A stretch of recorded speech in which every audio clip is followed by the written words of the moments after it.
Hare Krishna, dear devotees. I would like to welcome you all to His Holiness Chandramauli Maharaj's daily online class. Thank you all for joining. A very warm welcome to you all, dear devotees. Please accept my humble obeisances. All glories to Srila Prabhupada. Hare Krishna Maharaj, my humble obeisances to you. All glories to Srila Prabhupada. Haribol. Glories to His Divine Grace, Srila Prabhupada.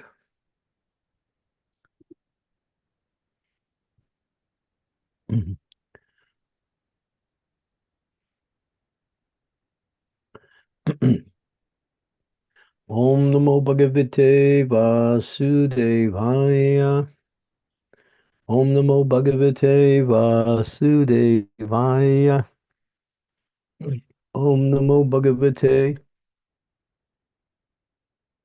Vasudevaya. Nadam Chamoksa Shayaya Bhayam Varushapasam. Gopam Bileshu Bihitam Mayasunina Anyamritam Nishisayanam Atisramenam Lokam Vaikuntam Upaneshyati Golokam Sma. Lord Krishna saved his foster father Nanda Maharaj from the fear of the demigod Varuna and released the cowherd boys from the caves of the mountains, for they were placed there by the son of Maya. Also, to the inhabitants of Vrindavan who were busy working during daytime and sleeping soundly at night because of their hard labor in the day, Lord Krishna awarded promotion to the highest planet in the spiritual sky. All these acts are transcendental and certainly prove without a doubt his godhood. Nanda Maharaj, the foster father of Lord Krishna, went to take his bath in the river Jamuna in the dead of night, mistakenly thinking that the night was already over. Thus the demigod Varuna took him to the Varuna planet just to have a look at the personality of Godhead, Sri Krishna, who appeared there to release his father.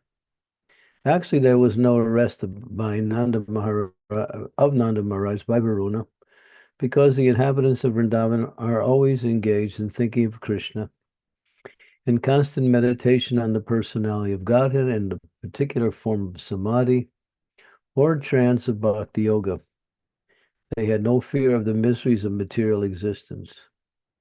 And Bhagavad Gita is confirmed that to be in association with the Supreme Personality of Godhead by full surrender is transcendental love, frees one from the miseries inflicted by the laws of material nature. Here it is clearly mentioned that the inhabitants of Vrindavan were extensively busy in the hard labor of their daily work. But due to the day's hard labor, they were engaged in sound sleep at night. So practically, they had very little time to devote to meditation or to the other paraphernalia of spiritual activities. But factually, they were engaged in the highest spiritual activities only. Everything done by them was spiritualized because everything was dovetailed in the relationship of Lord Shri Krishna. The central point of activity was Krishna, and as such, the so-called activities of the material world were saturated with spiritual potency. This is the advantage of the way of bhakti yoga.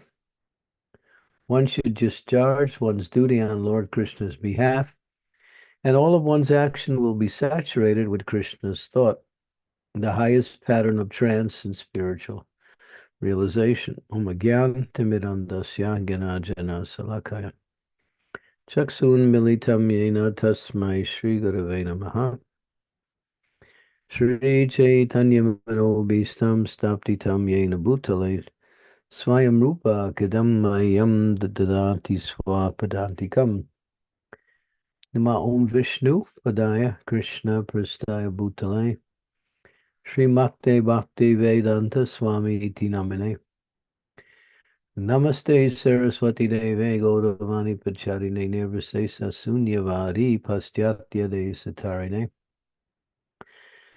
Panchakalpa Tarubhischa Kripa Sindhu Bevacha Patitanam Pavanebhyo Vaishnavebhyo Namaho Namaha Jai Shri Krishna Chaitanya Prabhu Nityananda Sri Advaita Gadadhar Srivasadi Gaur Bhaktivinoda Hare Krishna Krishna Krishna Hare Hare Hare Rama Rama Rama Hare Hare. So the inhabitants of Vrindavan, they are constantly serving Krishna or thinking about Krishna. So they didn't have no fear of anything because they know that Krishna is always there. And he proved it so many times, as mentioned here.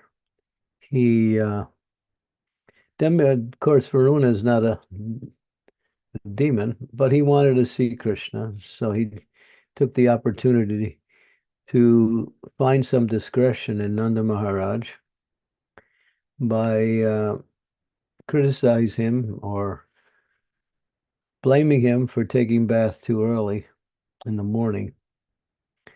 And he took him to his abode in the watery regions.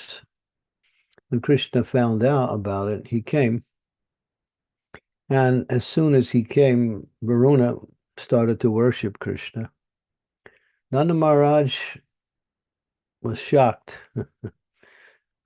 because he always saw Krishna as his, you know, his worshipful son, his son.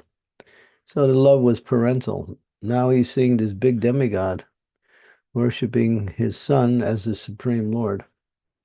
And so he's a little confused. So they say, in connection with this pastime and similar pastimes, there is a place in the spiritual world that is unique.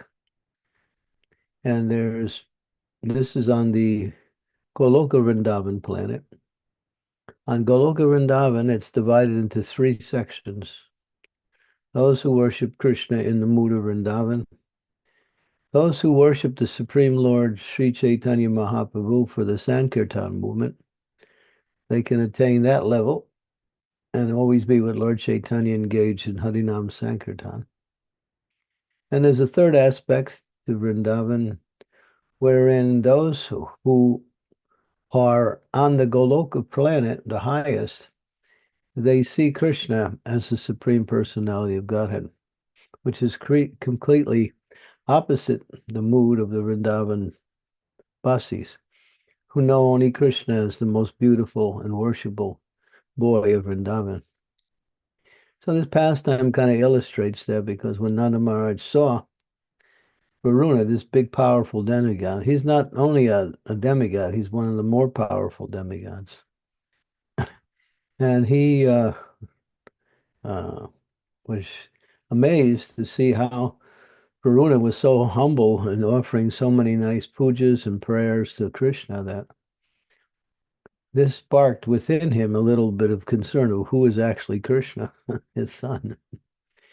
Of course, his love for Krishna in the mood of a parent was never completely overshadowed, but for temporarily it was, just to create this facility so Varuna could worship him.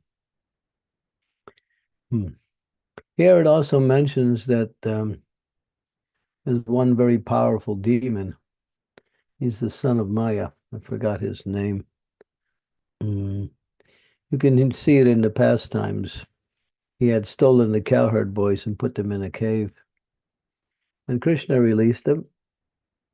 The cowherd boys have no fear because they know that Krishna is there. And when Krishna is there, Krishna will save them. He showed that so many times in the past. This is very instructive for us also. Anyone who takes shelter of Krishna in devotion is protected from the material energy, not just temporarily, but completely and eternally, as long as that shelter remains. Because Krishna is the all-powerful supreme controller, and his material energy works under his control, as it says in the Bhagavad Gita. Maya dakshena prakriti suyate satcharancharam hetunan nikuntayat shagavi parvipartante. And that Krishna confirms that not a blade of grass can move without my sanction. So he puts the material energy in place and it works according to his um, energies. And he is ultimately the supreme source of the energy, so everything is under his control. So devotees are always protected from Maya and from the dangers of this world if they take full shelter of Krishna. And that means taking full shelter. That means not that we see there's a class of people who like to call out to Krishna when they find themselves in difficulty. When everything is apparently going according to their plans or nicely, they forget about God. But when something calamitous comes or something dangerous comes, they immediately call for the Lord. I mean, that's okay, but it doesn't really show much devotion. It's, as Bhakti Siddhanta Saraswati says, the Lord is not simply your security guard. He's our worshipable object of devotion. And but because he loves his devotees, therefore he always takes care of his devotees and gives them everything they need in different ways. He facilitates that through his different energies. And he protects the devotees either directly or through his incarnations, such as Nrsingadev, or through the material energy himself. He adjusts the material energy. So this is Krishna. So devotees don't have to make big arrangements for protecting themselves. They should do a little bit, the basic needs, of course, because this is Kali Yuga and it's a very dangerous place. But devotees have nothing to worry about if they connect their consciousness with Krishna. Because the whole process is to purify the conscious, to bring the consciousness to the spiritual consciousness, which is above the influence of the three modes. Therefore, anything that happens within the context of the material energy cannot affect something that is above the material energy. Therefore, the devotees are always, what we say, happy and free from anxiety because they know Krishna is there. And that's a very important part of our practice of devotional service.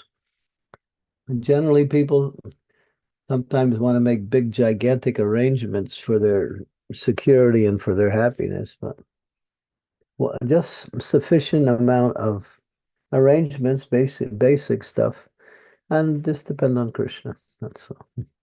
But don't act outside of the proper behavior, because when you act outside of moral and spiritual activities, you influence the material energy, and you also may be not overcome, but you may be put into some difficulty temporarily. So devotees, as it says here, devotees don't have any fear of material existence. Go down the page and let's see what else is in the purport. Okay, that's good. Yes, and says that Prabhupada uses the word extensively busy in the hard labor of their day's work. And so this is another principle that one should always be active in Krishna consciousness and use time in the proper way to facilitate our activities in devotion, where we maximize the quality of those activities and have sufficient time to perform other activities in devotional service. So one of the principles that, especially for new people who come in Krishna consciousness, they should work hard. That means use every minute of the day or some activity connected with Krishna or devotional service. And that way one doesn't have any time for the material energy. Mm. If we have no time for material energy, then Maya can't capture you. But if you give time to the material energy, then Maya may cause some disturbance. Then Krishna has to come and save you. So don't give Krishna too much trouble. Try to stay connected to Krishna in your activities of devotional service. When I first joined the Hare Krishna movement, that was one of the biggest um, preaching. The devotees would be told, don't waste a moment. Use every moment to serve the Lord. And if you can't find anything to do, then chant the Hare Krishna Maha Mantra, read the books. That's also devotional service. So we follow that principle, and therefore we are very happy in Krishna consciousness. That is the key, using every moment for the service of the Lord.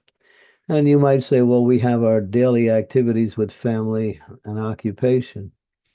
But that may be required, but that should be minimized so we don't spend excessive amount of time simply trying to maintain the body, which is not maintainable anyway, because in due course of time, whatever effort you make to maintain the body is always destroyed in the annals of time. But do the basics and keep your consciousness on Krishna. As Krishna says in the Bhagavad Gita, Yat karosi yadanasi yat jahosi dadasi yat tapasi kunte yat tat kurusho mararpanam. All that you do, all that you eat, all that you offer and give away, as well as all austerities you perform should be done as an offering to me.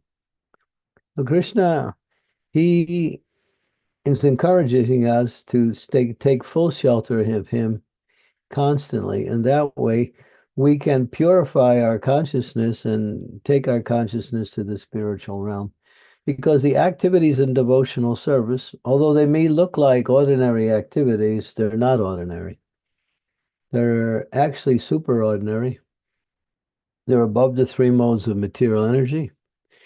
Just like Prabhupada would say, we have a house and we use this house to worship the Lord. Next door, there is another house, but the people there, they use the house for their own sense and satisfaction. So the house is the same, or the principle of house is the same, but the activities are completely different. Prabhupada said, we are cooking for Krishna, they are cooking for to satisfy their senses.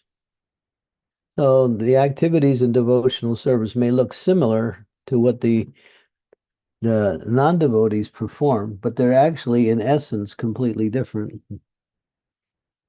Just like we take that to the ultimate principle, people like to imitate Krishna's activities in the spiritual world, especially his dancing with the girls of Vrindavan. And now they think, well, God did that, we can do it also. That means it's all right. But no, his activities they're on they're on the platform of pure love.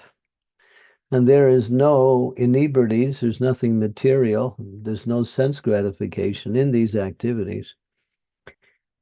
But when the conditioned souls try to imitate, it's full of sinful activity, and it's full of a wrong conception of what the activity is meant to be when it comes to Krishna. So we use the example that there is different types of metal. You have your base iron, steel, iron, and then you have gold. So both are minerals or metals, but one is very valuable and rare, and the other one is very available and base. So you can't compare the activities that conditioned souls to the activities of the Supreme Lord and think there is no difference. There is such a qualitative difference that one takes you, when you hear about Krishna's activities with his devotees, it takes your consciousness into that realm of purity, into the realm of happiness, into the realm of transcendental knowledge. When we hear about materialistic activities, it just entangles us more in the three modes of material energy, and it causes the mind to become disturbed eventually. So there's quite a difference. So here, Prabhupada says, one should discharge one's duty on Lord Krishna's behalf, and all of one's actions will be saturated with Krishna thought, which is the highest pattern of trance and spiritual realization. He uses the word pattern. That means a continuous consciousness that develops this pattern of thought, although the activities may be different. That is Krishna consciousness. Okay, we'll stop here and we'll open it up for questions. And I do have to break at about 5 minutes before the hour. Okay, Maharaj. I have another. So it's nice if the devotees have questions and don't wait to the last minute to. Thank you, Maharaj. So, dear devotees, I would like to open up the forum for Q&A. One request, if you can turn on your cameras to make this Q&A a bit more personal, that would be appreciated. If you can't, and if you can post your questions in the chat window as well, where I can read it on your behalf if you're in a position not to speak. So, Shri Mataji, thank you very much. Please go ahead, and then Shiva Kumar Prabhu, you can go after Mataji. Hare Krishna. Thank you, Dinanath. Dear Maharaj, please accept my humble obeisances. All glories to Srila Prabhupada. So, in this purport, it is said, Maharaj, that the residents of Braj were very, very busy with the hard labor of all the day's activities, and they really had no time for meditation as such. But at the same time, they were completely absorbed in Krishna. But here we find in our material world, we are completely absorbed in all material activities, and we hardly are able to even think of Krishna. So, to dovetail everything in Krishna consciousness, to become absorbed in Krishna consciousness is a process. It's going to take some time. So, from here to there, while we are getting there, how can we remain protected? Because we are not fully surrendered, nor are we fully absorbed. Mm-hmm. Well, you have to, I mean, Prabhupada basically just gives a very simple statement. He says devotional service is just a matter of practice. So practice leads to perfection. As you say, perfection doesn't come as soon as you practice. But if you can actually experience some of the elements of perfection in the practice. And so practice should be continuous, not just intermittently. If it's intermittently, then you're actually going in and out of the material energy and the spiritual energy. So practice continuous, always to remember Krishna. So the best way to help facilitate this constant remembrance of the Lord is to keep very strong sadhana. So the big day begins with the worship of the Lord in the form of we do our puja if we have deities. We chant the holy names of the Lord. We hear or read Srimad Bhagavatam. We spend some sufficient time early in the day to not fundamentally, but to nourish our consciousness in Krishna consciousness. Then, as we begin the day, then we are somewhat ready and more able to think of Krishna as the day goes on. If we don't keep regular and what we say nourishing sadhana, we will find it very difficult to remember Krishna throughout the day. So the sadhana is the basis. Sadhana strengthens your consciousness in a spiritual way. Sadhana is not optional. Sadhana is foundational for our spiritual development. So some of us spend an hour or an hour and a half, some spend 3 or 4 hours, depending. But give yourself sufficient time to hear and chant the glories of the Lord and worship the Lord in the morning.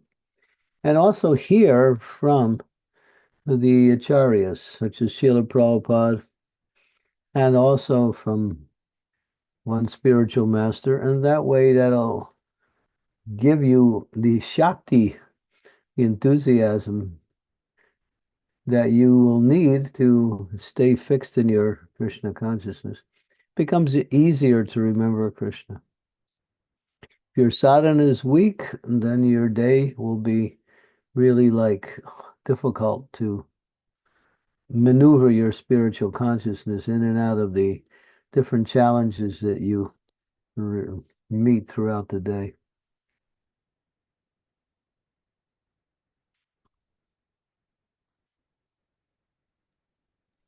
Thank you, Guru Maharaj.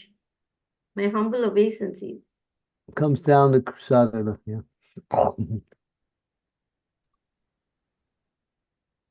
Shiva Kumar Prabhu, you can go next. Thank you. Thank you.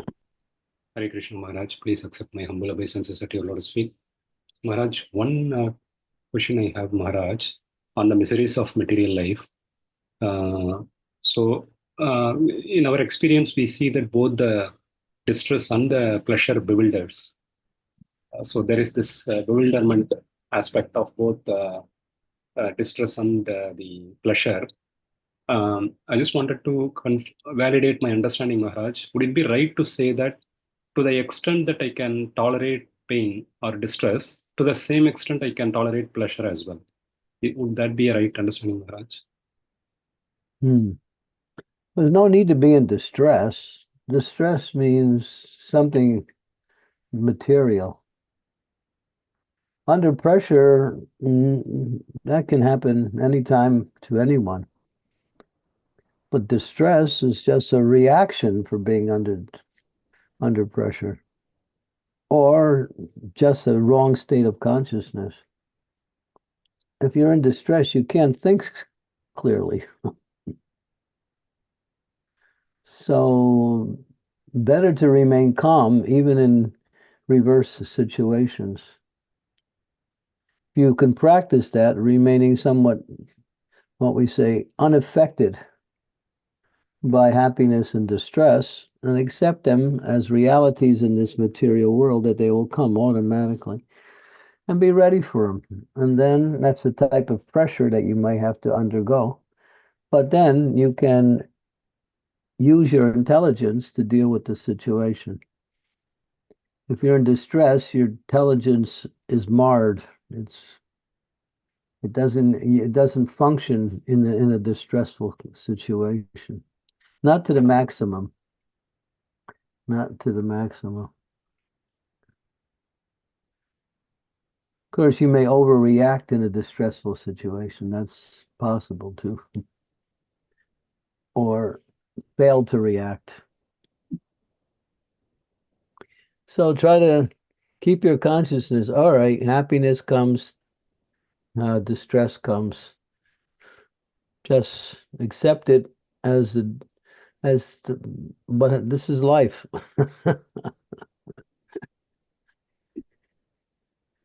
The conditioned souls have this illusion that they can plan their life in such a way it'll work according to their plans. It's the biggest illusion in the world. No, but nothing works according to our plans, because there's another plan maker who makes the real plans. And so if we, as Prabhupada said, your plan, my plan, but what's really important is Krishna's plan. So stay in line with Krishna's plan, and even when things get a little bit out of line, you can always have that intelligence to deal with it. Prabhupada said we have to develop a cool brain.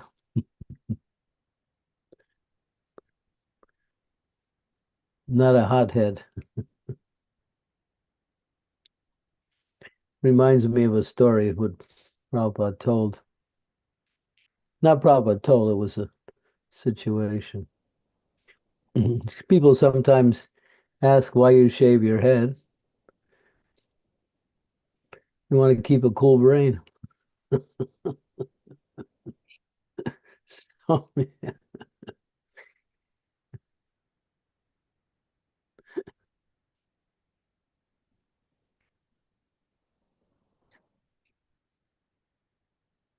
when even the karmis, when they see things, sometimes they refer to each other.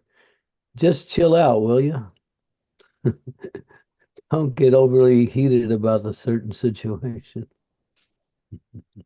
because you can't deal with it in this emotional mix, you know.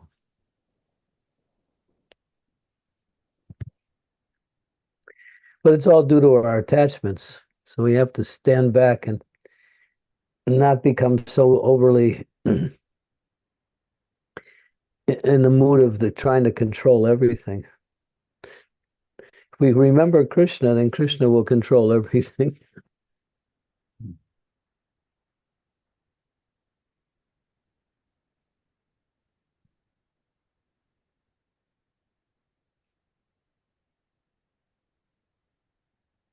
Thank you so much. This is very helpful.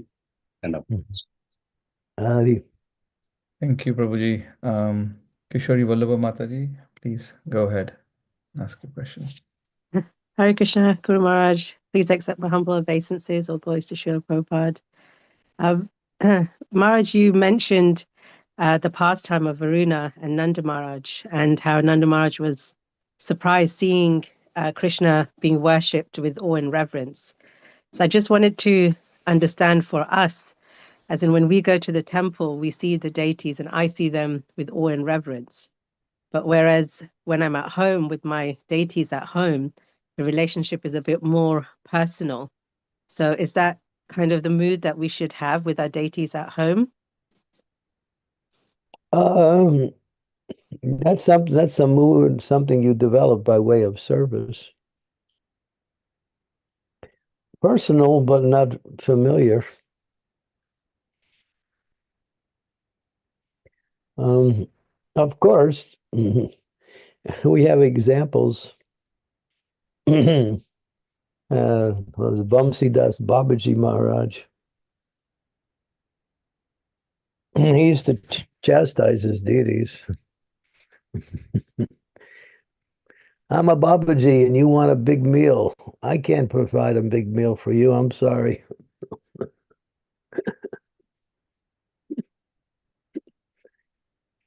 And he would take him and bathe him in the river by just putting him in the river and pulling him out. Now you can't imitate Vamsi Das Babaji. I mean, he's just, he's on the platform of, pure consciousness. But as we make progress in devotional service, the Lord reveals himself to us through our service. But the difference based on your statement is you don't have that type of relationship with the deities in the temple as you do with the deities in your own house, because you got personal service there. And when you get personal service, you get in the mood of taking care of Krishna and making sure he gets everything he needs. He's worshipped nicely, he's dressed nicely, he gets nice food, he gets a nice place to rest, everything is clean. So you become like in the mood of like a parent, which is more Vatsalya. But you can't do that at the temple, obviously. But even in your mood at home, don't lose your mood of don't get into the mood of familiarity with the deity. always keep a mood of devotion, respect.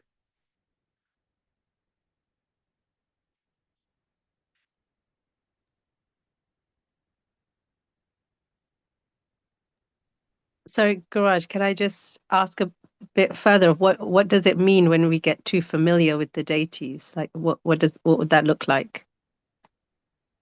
Being very, I don't know, a little neglectful in our service, thinking that the deity is becoming a burden. I could use my time for something else. Okay. Or I should be doing this service, but I'm not going to do it because I'm too lazy or I just don't want to. You establish a standard and keep your standard. You can do that when you have a home deity.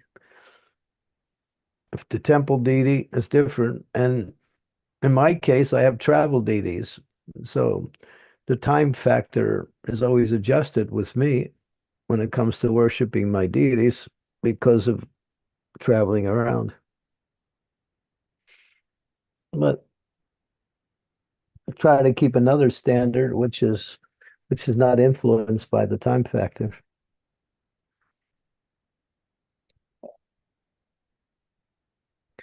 Is that too philosophical? No, thank you, Garaj. That's really helpful. Okay. Thank- Your health is back? Yes, Garaj, much better. Did you try those stuff I gave you? Yes, Garaj. Did it They work? they were Huh? intense. They were very intense medication. But do you think it helped? Yes, definitely. I think that's why I'm able to talk right now Okay, because good, of them. Thank you. good. I'm happy. Thank you, Garaj. Thank you, Mataji. Sridevi Mataji, you have your hands raised, and then I'll read the question from Rishabh Prabhu in the chat. Thank you, Dinanath. Dear Maharaj, I have another question.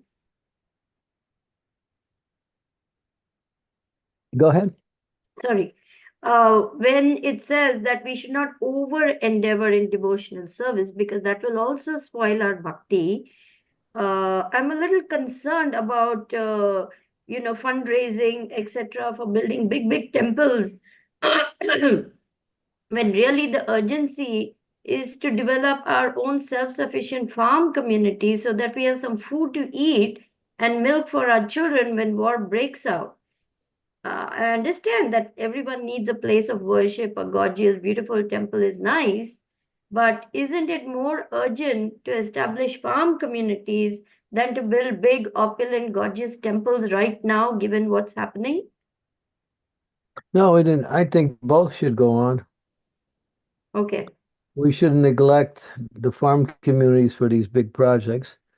But in certain cities, we need to build nice big temples because that attracts, a large amount of people to come, and then they get a chance to practice Krishna consciousness. Prabhupada said, I established these temples just to attract the conditioned souls. He said, I could have came and sat underneath the tree and chanted Hare Krishna, but who would have came? So both must go on simultaneously. That means a city temple must have a sister farm project also, farm temple also. That's Prabhupada's statement, yeah, that for every city temple, there should be a farm connected with the city temple, which supplies the needs of the city temple in the form of vegetables and fruits, grains, and milk products like that. Thank you, Guru Maharaj. Thank you, Mataji. I'm just reading Maharaj question from Rishabh Prabhu in the chat. Dear Gurudev, I have a doubt that pushing new people to be constantly engaged in Krishna's service without any minute of break would be efficient.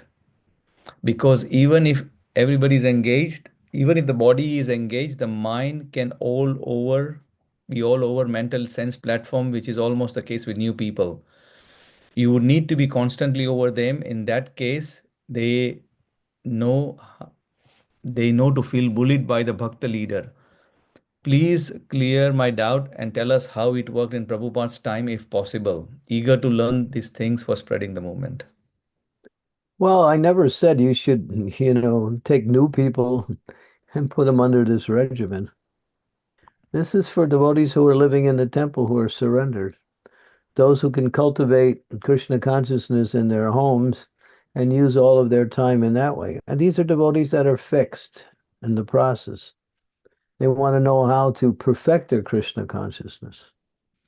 But for new people, you take them along. You have to see what they need, and you spoon feed them.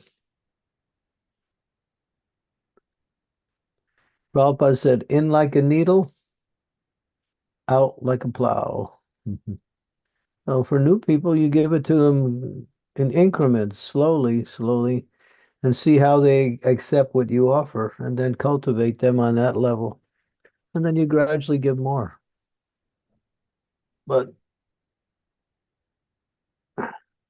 these Krishna houses that we have established all over America now, there's about a dozen of them. There's the examples of taking new people, bring them into the ashram, and giving them the opportunity to engage in devotional service. But it's not as strict as general ashram life. It allows for a little leeway where they can have some time for other things.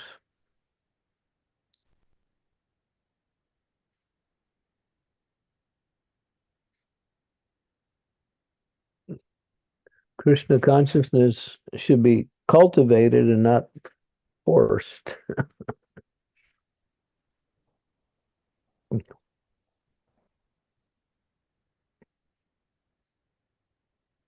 Okay. He was Okay. happy with the answer. Should we conclude here? Yes, Maharaj. Okay. Is there any last questions before we end? There is one last question in the chat by Divya Mataji, Divya Kala Mataji. Can I read it, Maharaj? If Yeah. it's a quick one. The question is, I would like to know how, when we are calling to the Lord, how could we ensure that our calling is pure based on devotion and doesn't consist of any material polish and requirements? Does that 100% of level of pure calling could be achieved by us whilst being in the material body? Thank you. Yeah. At any time, the soul using the mind can call out completely. Well, there's certain prayers. If you read the prayers by Queen Kunti from the 8th chapter of the first canto of Srimad Bhagavatam, she gives you complete prayers, calling out to Krishna, glorifying Krishna like that. So it can be done at any time.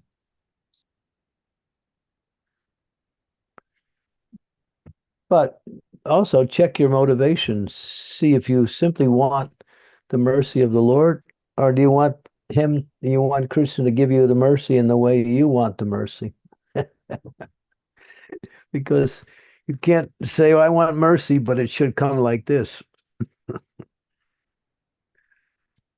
That's where the impurity comes.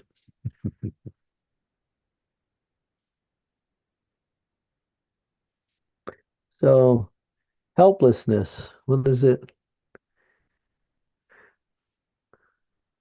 Oh, my dear Lord, yeah, I'm your surrendered servant.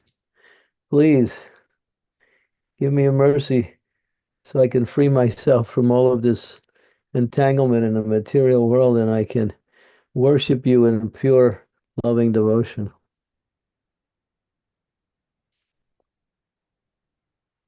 Sincere prayer.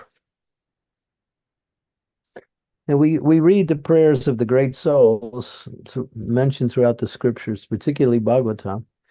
We get a little idea on how to offer prayers.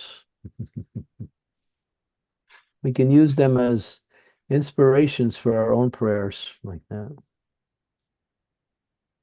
We never pray for anything material, but we also don't pray for something specific in terms of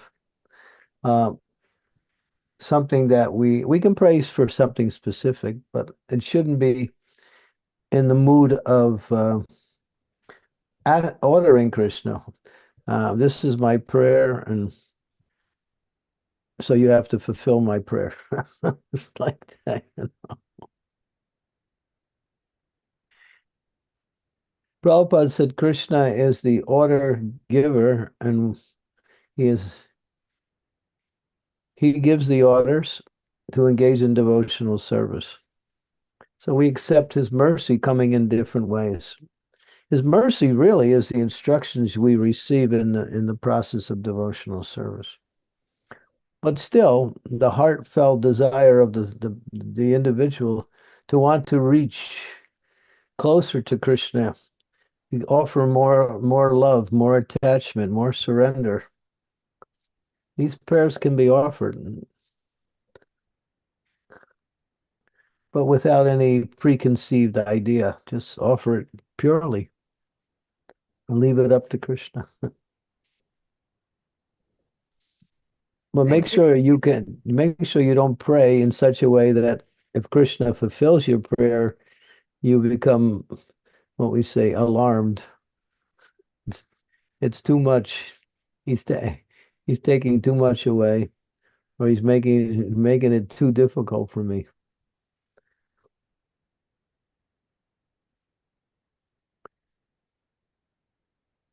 Just like Queen Kunti's prayer.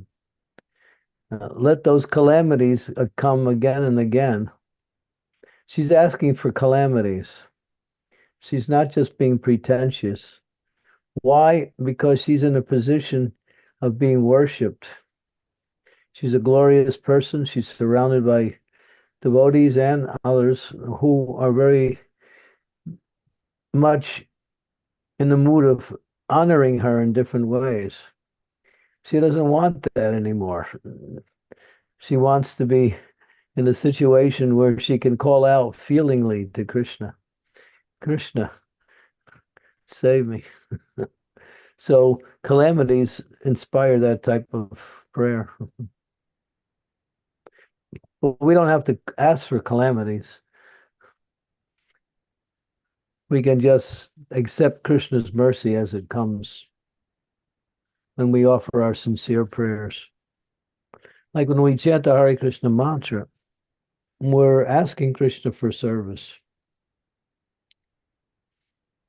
That's what it means to chant the holy name. Please engage me in your service. That's a prayer.